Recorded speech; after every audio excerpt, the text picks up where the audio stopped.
So anyway, the gospel we have been preaching on TV all along is that marriage is not the way people think. Every marriage has problems, and it's for you to understand that if you are not married and you know those problems before you get married, it becomes easier for you to handle it when you are there. Kuliko unaambiwa marriage iko na shida, ukiolewa ndio unazijua. Bwana asifiwe. And we believe that God has called us to be who He wants. Bwana asifiwe. God created you with a purpose. It's only for you to understand your purpose. Praise the Lord. Amen. I want to give a short story. It's not a short story, it's a real story by the way. So there was this guy called Serac. It's a French guy from Serac. It's a real story. In 1962, so I'm giving you a story of 1962 to 2003. That's something like 41 years. Bwana asifiwe. So I want you to listen to this story very carefully. It's just short. So in 1962, he had a train crash. Alibebwa na train kama SGR, ika crash kwa mto. And 17 people died. Bwana asifiwe. He didn't die. In 1963, he had a plane crash. Ndege. Akabebwa na ndege ikaanguka. Kila mtu akakufa, akabaki. Bwana asifiwe. Akabaki. In 1966, he was involved in a bus accident and 4 people died. He didn't die. In 1970, he was driving his car and it exploded. Ikawaka moto. But you know what? He survived without a single injury. Bwana asifiwe. In 1972, 2 years later, his car ikalipuka mafuta, ikalipuka something. Ikamchoma nywele yote. But hakugusa pahali kwingine na hakukufa. Bwana asifiwe. In 1995, most of us were born. We were old by the way. He was hit by a bus. And he only survived with minor injuries. Hakukufa bado. Bwana asifiwe. That was in about 2000, his car fell 300 feet in a cliff. Gari yake ilianguka 300 feet. Wenye wamepitia ile barabara ya Maimanyu gari yake ilianguka kama kutoka hapo juu. Ikaanguka chini 300 feet. But you know what? Hakuwa amejifunga mshipi. So you don't know what did he do? He died. He didn't die. By the way, alihang kwa mti. Gari ikianguka Joko amejifunga mshipi, mlango ikafunguka ikamtoa, akahang kwa mti. Hakukufa. Na gari ikaanguka 300 feet na ikaisha. He didn't die. Bwana asifiwe. Now, he's considered as one of the most luckiest guys in the world. Bwana asifiwe. You know, if I was the one, I could have decided that now whatever comes along my way, I'll die. That is what we call the 9 lives of a cat. Bwana asifiwe. Now, the sweetest part of it, in 2003, majority of you were born. He won a lottery. Lottery ni kama betting. Worth 132 trillion. Sijasema billion by the way. You know hiyo ni budget ya Kenya mara ngapi? Yani, he could have bought our country 6 times. Bwana asifiwe. Today, my message today is a message of restoration and strengthening. Bwana asifiwe. Now I know what is in your head. Your head is, after winning 132 trillion, the guy anaishi maisha mazuri sana, si ndio? At about 2015, he took all the money, he gave it out in an orphanage. Bwana asifiwe. Alichukua hiyo pesa yote, akapeana kwa orphanage. And he said this, God has given me a chance to live. And I live the simplest life ever. By then, you know, if he got that money, he would have been the richest person in the world. But he decided to give it in a home of old people. Bwana asifiwe. A message of restoration and strengthening. Bwana asifiwe. You know, I want us to read the book of Job chapter 2. Job chapter 2. Job chapter 2, from verse 13 to verse 19. Job chapter 2. Job chapter 2. Job chapter 2, from verse 13 to 19. Somebody can read for us. Job chapter 2, from 13 to verse 19. I think I can go through it. I think I can go through that. Job chapter 2, and the Bible says, If you are there, we can do it together. Job chapter 2. From verse 13.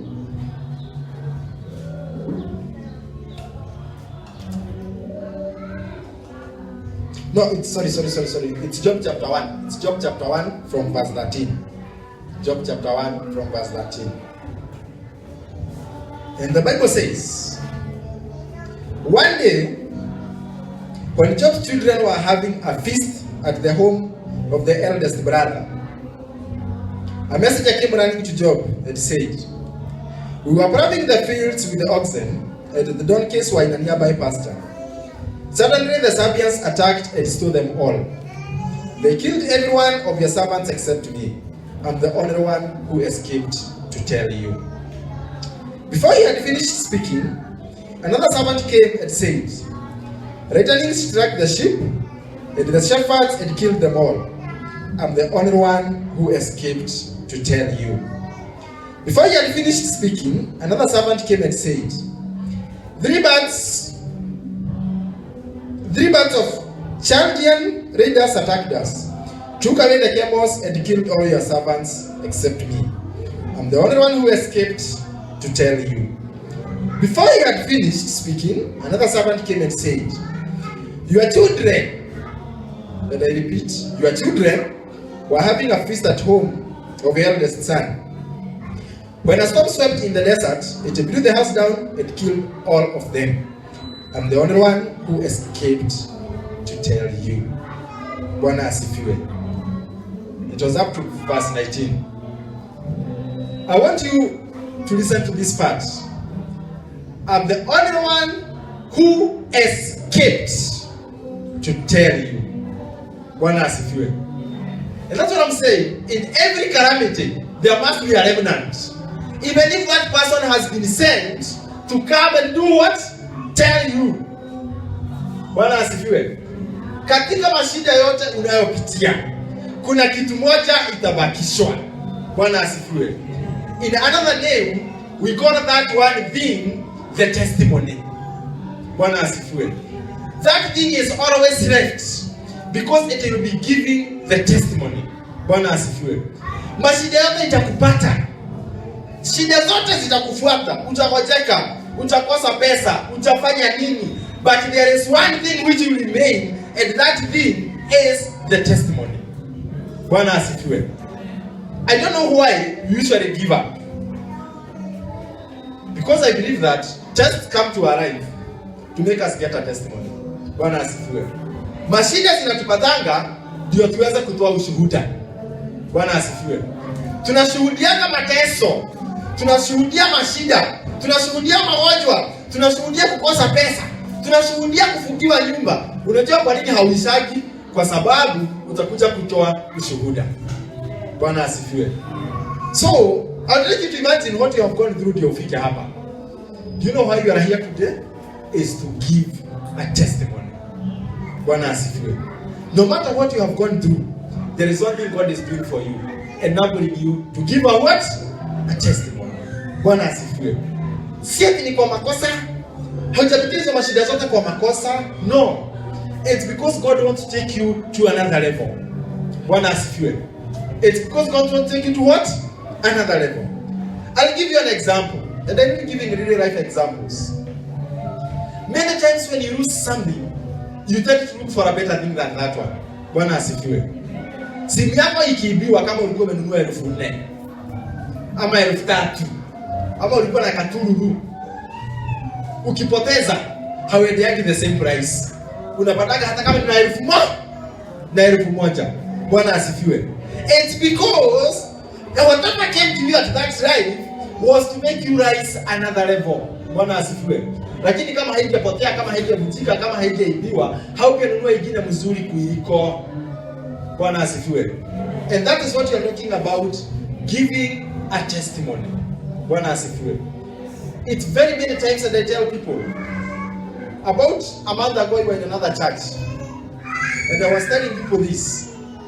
Ukiona umehama umoja 3, nyumba ya 3,000, umeenda nyumba ingine ya 2,000, my friend, Wewe nikutaramuka unafanya nini?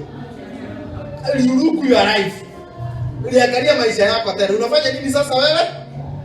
Ukitoka nyumba ya 7,000, uende nyumba ya 4,000. My friend, angalia nini sasa? Maisha yako. Sasa umeanza kufanya nini? Kuteremka. I usually tell people this. No matter how life becomes difficult, there is one person who you should live for. And that is the person who is looking up on you. Bwana asifiwe. How many people are your role models? Ni watu wangapi wanakuangaliaga lakini wanapata nguvu kutokana na wewe? Bwana asifiwe. In another language tunasemanga ni watu wangapi wanakutambua. Bwana asifiwe. Ni watu wangapi wakiwa na shida ndio wao wanapigiaga wa kwanza. Bwana asifiwe. Unajua kuna mtu hata ukiwa na shida gani umpigie kwa saki form. Bwana asifiwe. Hata ukiwa na shida gani umpigie kwa saki form. Hata kama unataka spare part ya ndege atapata. Do you know you have people like those? Huyo unamwamini. Huyo nikimpigia huyo. That one is what? Sorted out. Can you imagine if that person now is removed from your life? Or you see that person giving up? Ukiangalia huyo mtu anawe mtu amegive up na maisha. What will happen to wewe? You also give up with what? Life. Bwana asifiwe. I want you to be that person. You are that person. Kwa kuna mtu anaishi pahali kwa sababu yako. Bwana asifiwe. Anytime you have a problem, don't give up. Strengthening and restoration is coming. Not just because of you, but because of even those others who are looking upon you. Bwana asifiwe. God is not giving you power. God is not blessing you not just because of you. God is blessing you even for his other people somewhere who are looking up on you. Bwana asifiwe. And my brethren, my brothers and sisters, I'd like you to tell you one thing. God is not blessing you because of yourself. Bwana asifiwe. He knows you and he knows how many other people are relying on you. So, he has to bless you. He has to be praised through you for the other people somewhere not to give up. Praise the Lord. Bwana asifiwe. Tuko pamoja? Are we together? Yes. You know, just like we were talking with one of the pastors of JCC, and he's a senior pastor, and we think that these people who go with big vehicles, they never run broke. Bwana asifiwe. So the guy comes to my office and tells me, he doesn't tell me he has a problem, but I can tell. Unajua wanaume hatusamani shida zetu, but I can see. Macho inaona hapa kuna shida. So he comes to my office. And then after talking, nikamrushia M-Pesa. Immediately nilimrushia M-Pesa. Hata before atoke kwa office tukiendelea kupiga story. He receives a call. He's a pastor. It's only that pastor and mama hawezi kuambia mashida wanapitia. As somebody calls him a member of his church, and he tells him, unajua nini? Yes, I think he's a keyboard person. You know when the pastor nimefungiwa nyumba. Tu ya nini? Rent. Sijalipa miezi 2 na umefungiwa nyumba yeye. Sasa wewe ni pastor umepigiwa simu na unakuwa mshirika mwenye anachezaka keyboard kwamba ni tarehe 12. Amefungiwa nyumba. Unafikiria anakupigia ufanye nini? Umuombe? Unafikiria sasa hiyo ni mambo yanaitisha? Anataka usaidie? So the guy takes the phone, sends 6,000. Hiyo pesa ametoa wapi? Si imetoka kwako? Send 6,000. Even before he finishes the story, he gets another call. Mama mwingine hapo sijui amekutwa na Shairo. Unajua watu wanaitwa Shairo, sijui anataka kuchukua fridge. Hapana, denio ya elfu ngapi? 4. Anataka kuchukua fridge. So the guy does what? 4,000.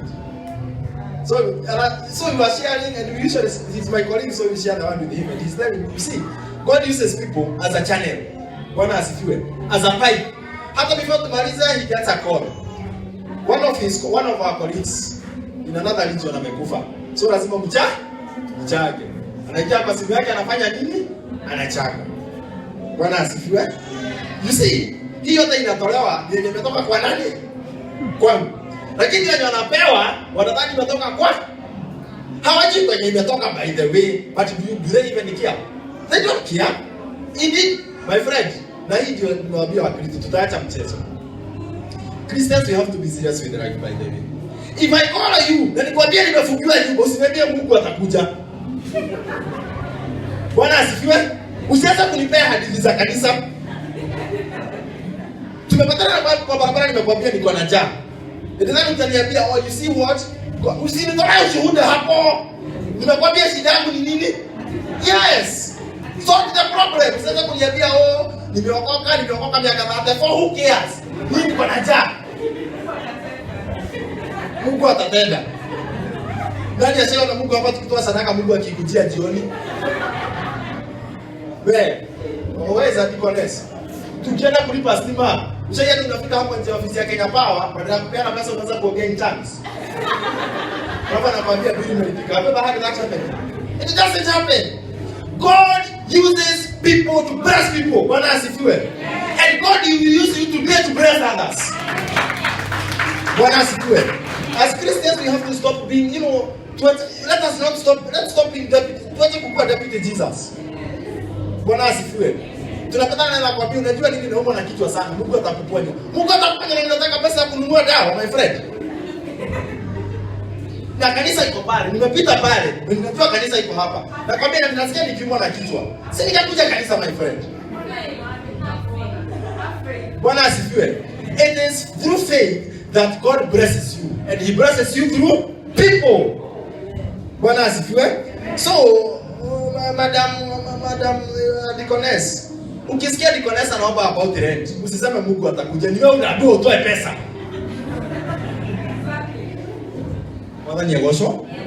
Are we together? Am I speaking to somebody today? It's a message of restoration and strengthening. Don't give up. God is using you as a channel to bless others. Bwana asifiwe. So the moment you give up, you have crossed that channel. So a lot of other people somewhere relying on your faith would be blessed. Bwana asifiwe. Every time you're talking with my wife, I usually tell her one thing. I'm not giving up because there are a lot of other people, including my kids, who are looking up on me. Bwana asifiwe. And that's what I tell people. Bwana asifiwe. So, this guy called Job was somewhere feasting. The Bible tells us this. Job and his children were having a feast at home. They were somewhere feasting. And about 4 people came to tell Job one thing. You know what Job is? Everything was finished, and it was me who remained to come and tell you. Bwana asifiwe. Why did he come to say? Because by the end of it all, Job hatasikia na watu. Bwana asifiwe. Kuna mtu alikuja akamwambia shida zimekuja na ni baya. We know what Job did. But if you go to the last chapter of Job, Job was blessed in double. Bwana asifiwe. He was giving a testimony. Indeed, the Bible tells us that kwa wasichana wa Job, there was no other beautiful girls in the world when walikuwa wanakaa wasichana wake. Bwana asifiwe. I think the only person angekuwa mrembo kuliko ni my wife. The others want to talk about you. So anyway, the Bible tells us this. If you go to the book of Amos chapter 9, let's go to the book of Amos chapter 9. Amos chapter 9. Amos is before Obadiah. The book of Amos chapter 9 from verse 11. And the Lord says, a day is coming when I will restore the kingdom of David, which is like a house fallen into ruins. I will repair its walls and restore it. And I will rebuild it and make it as it was. I will rebuild it and make it as it was long ago. And so the people of Israel will conquer what was left in the land of Edom, and all the nations that were once mine. Says the Lord who will cause this to happen. And now I want us to listen to this part. I want this part to talk to you. Bwana asifiwe. The next verses I want to read. I want you to remove the word Israel. Let it be into your part. Bwana asifiwe.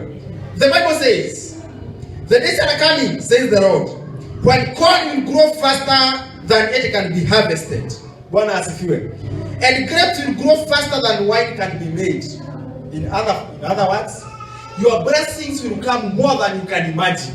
Bwana asifiwe. In those days, the mountains will drip with sweet wine and the hills will flow with it. I will bring my people back to their land. They will build their new cities and live there. They will plant vineyards and drink the wine. They will plant gardens and eat what they grow. I will plant my people on the land I gave them, and they will not be pulled up again. It is not who have said, the Lord your God has spoken. Bwana asifiwe. This is the testimony of the days to come in your life. Bwana asifiwe. In the coming days, your life will be the same again. Bwana asifiwe. In the coming days, your blessings will be more than you can expect them. Praise the Lord. In the coming days, more people will be blessed than you, more than you can imagine. Bwana asifiwe. But the whole thing relies on do not give up. Bwana asifiwe. God is coming to restore you. You see, there was this guy in about 1920 something. This guy ran very broke. He had a company, kakaran broke. Indeed, he went to the bank. Akaambia bank, mnajua nini, niko na kampuni kubwa, niko na kampuni kama Airtel. Sijatumia Safaricom. Alikamwambia niko na kampuni kama Airtel. Akaenda kwa bank akawaambia, mnajua aje, I am bankrupt. I have decided to declare myself bankrupt. Bankrupt in ile situation yuko, madeni ni mingi kuliko venye naweza lipa. Kwa pamoja? Si ni madeni yako madeni iko hapa, pesa yako iko hapa. So madeni ni mingi kuliko kenye naweza pa. Now you are bankrupt. Kwa sababu huwezi lipa madeni. So the guy went to the bank and told the bank, you know what people, yes, I am bankrupt. From now henceforth my company is dead. Siwezi lipa kitu. So msilipe loan na mnisaidie nimefunga nini? Kampuni. Bwana asifiwe. Have you ever reached that level in your life? You feel like you can go to negotiate with the landlord. Mwambie unajua mimi sina kitu. Lakini nataka kuishi huko kwako. You feel like you have given up in life. Unaenda unasimama pale kwa barabara huna fare lakini unataka kwenda town. Saa hiyo ndio miguu inakosa nguvu ya kutembea. Bwana asifiwe. Na sijui when we have problems what happens to our brain, because most of the times in the process we don't see any other options. Bwana asifiwe. Sasa yenye huna fare ukubugaki kuna mahali unaweza pitia. Sasa hiyo ndio unajipataga pale stage unangojea hali. Sasa hiyo ndio unapopatana na mtu unajua kusaidia na pesa. Na siku hiyo ndio unapatana na mtu unajua. Bwana asifiwe. When you are hungry, you don't meet a friend who can buy you food. But when you have something in your pocket, that's when you meet everybody. Na hakuna mtu anakwambia hapo na shida. So unajiuliza, ushajipata you are blessed, but there is nobody with a problem for you to help. Bwana asifiwe. At that time it's when the church needs you most. Bwana asifiwe. All of us, you have made ourselves in a point where you have something in your pocket, you have not planned for it. But in that time, here it closes. You don't remember the Deaconess is asking for rent. And you don't remember the Konamichago. We all meet ourselves in that point, two of us. Si ni ukweli. But one thing I can tell you this is this people. Never, no matter the situation you are in, never ever give up. Bwana asifiwe. So this guy akaenda kwa banka akaambia banka, unajua ni eti watu wangu are bankrupt. And he went home comfortable. So this guy after some few days talked with the brother. I have a lot of brothers, but ni wachache sana watakusaidia kuanza biashara. And the biggest scam of people you are heavy.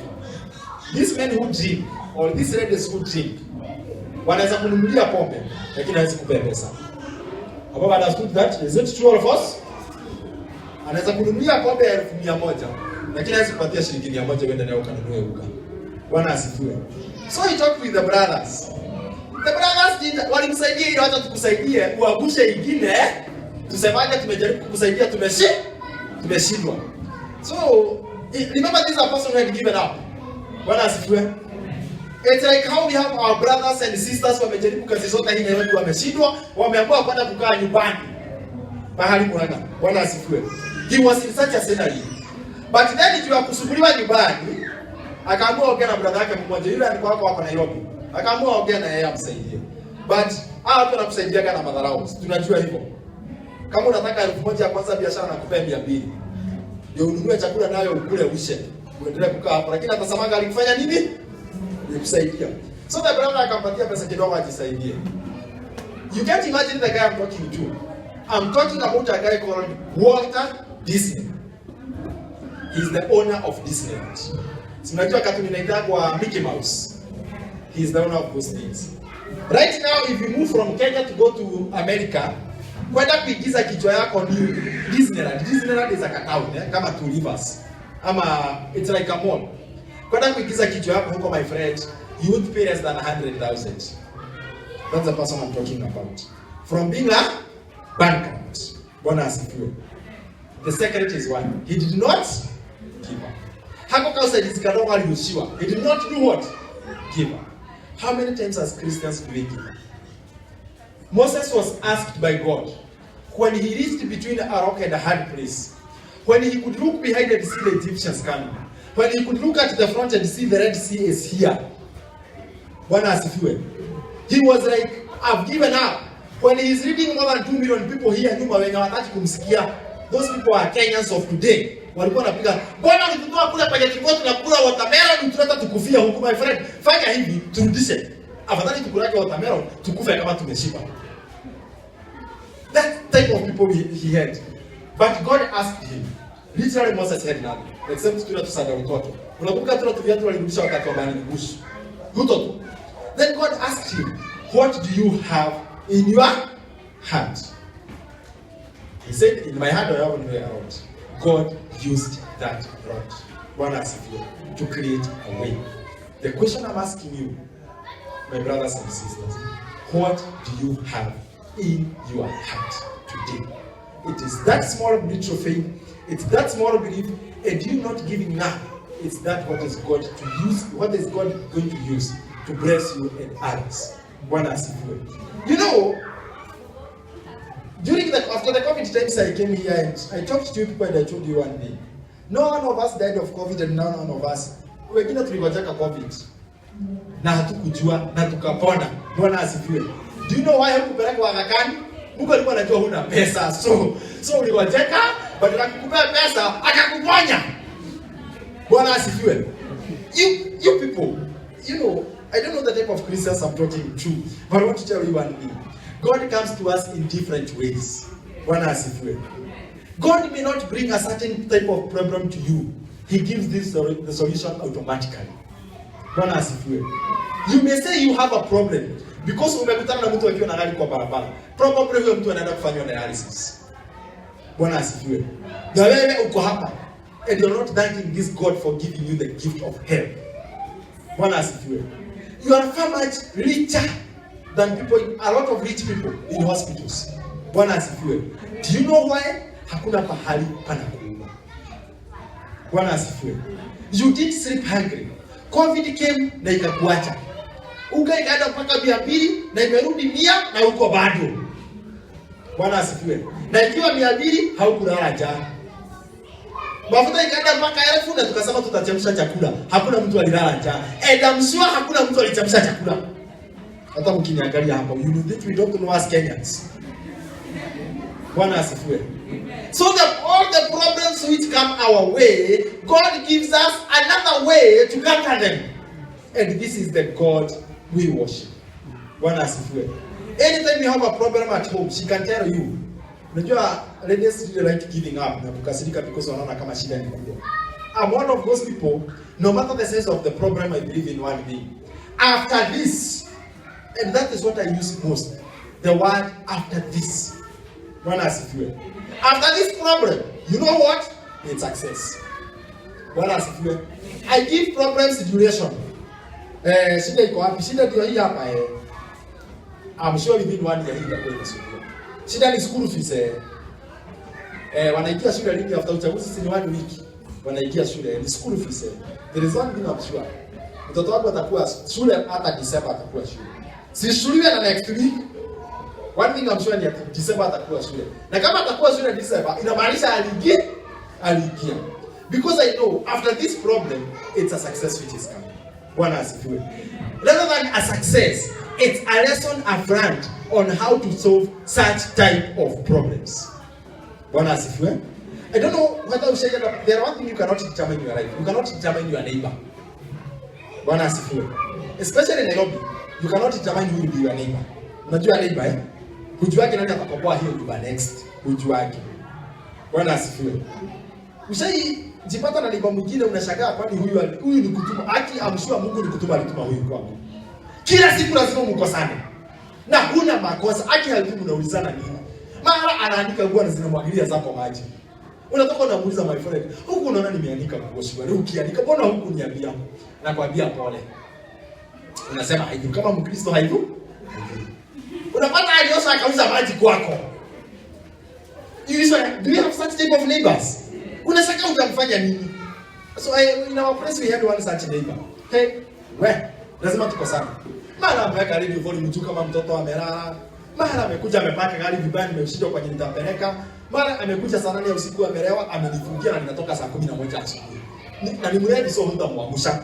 So you are like, unaambia kiateka hashughuliki na kiateka. Unaambia ndio anakuambia na bila tenant wake. Mimi nilishindwa na yeye. But do you know what? That is a test of patience. That is a test of patience. And probably God is creating you a scenario where one day you become a miracle. How you will be handling such type of people? It's how you handle them when you are a tenant like them. Many times you are not blessed because when you are given a test, we failed the test. Unaenda kwa duka kununua kitu, unaona kweli unaangalia. Mwenye duka anakupatia change mingi. Umempatia 100. Unataka mafuta ya 50. Hakuna mafuta ya 50. Tuseme ni ya kujipaka. Unataka mafuta ya kujipaka ya 50. So si anastahili kukupatia 50. Unaona kweli ameshika 950. 950. Na unaiona ikitoka kwa hako kadirisha, ikikuja kwako. Na unajua ulimpatia 100. Sasa hiyo akili yako inapiga. Niseme nisiseme. Nisiseme. Nichukue nisichukue. Bwana asifiwe. Uko kwa gari unaenda town. Umepeana 100 unalipa 70. Unapewa shilingi ngapi? 30. Lakini unaona makaka ameshika for 30. Anataka kukupatilishia.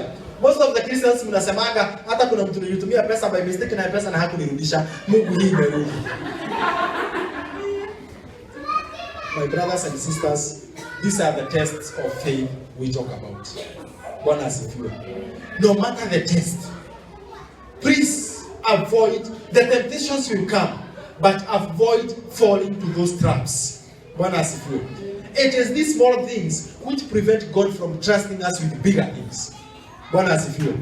God wants to restore to us what was lost. Bwana asifiwe.